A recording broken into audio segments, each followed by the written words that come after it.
My best friend disappeared. I've been looking for him all night. Frank! Hours go by and we can't find him anywhere. I don't know if I'll ever see him again. Frank! I've known my best friend since we were kids, and I'm in love with him. But as we grew up, Frank started canceling many of our outings, and I didn't like that at all. Do you want to go to the movies with me today? Sorry, I can't today. I have a date. At first, I thought it wasn't a big deal, but I realized it bothered me immensely. Alice, you can't get upset every time I can't go out with you. But No buts. Just go home. I even started spying on him to see who else he was seeing, and on more than one occasion, I sabotaged his dates. He never found out, and that made me feel even more guilty.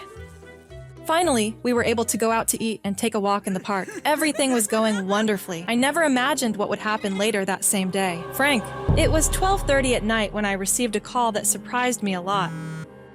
Hello? Hi, dear. It's Frank's mom. I'm sorry for the hour. Hello, ma'am. Frank isn't with you, is he?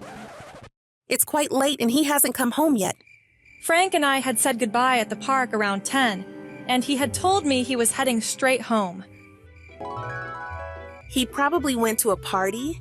They waited for him all night, but he never arrived. They called all his friends and people who knew him, but nobody knew anything. No one had seen him, so they went to the authorities. I want to report a missing person. We searched for him all weekend, and not a single trace of him was found. But as long as his body didn't appear, there was still hope. The following morning, I received a call around 2 in the morning. They found him, Alice. A flood of emotions ran through my entire body. His mother told me I could go see him if I wanted. Everything happened very quickly. I wasn't sure if it was a good idea to go in the emotional state I was in, but it was Frank, and I had to know how he was. I was in shock. I couldn't believe Frank had appeared. Alice, dear, come in. Good evening. How is he? He's fine, scared. He doesn't want to talk. He's in his room. He'll surely calm down if he sees you. I didn't understand anything.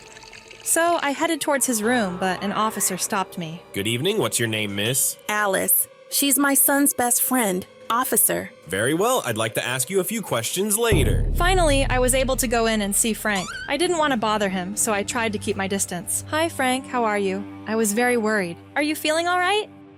It seemed as if he didn't remember anything that had happened in the last 3 days. I assumed he just needed to rest, so I left.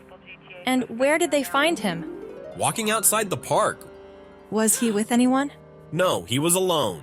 The next day, Frank didn't go to school, and that's when I started to become more and more paranoid, and I couldn't stop thinking about the matter. Everything seemed like a nightmare. I no longer knew what was real and what wasn't. When Frank and I went to the park, I took the courage to do something I had been avoiding for years.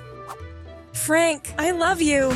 His reaction wasn't what I expected, nor what I wanted. Alice, I love you too, but I only see you as a friend. I felt as if something broke inside me. I couldn't think.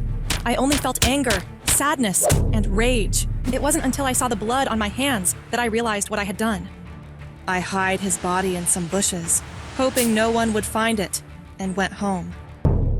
When I received the call from his mom, I thought Frank would be dead, not lying in his bed.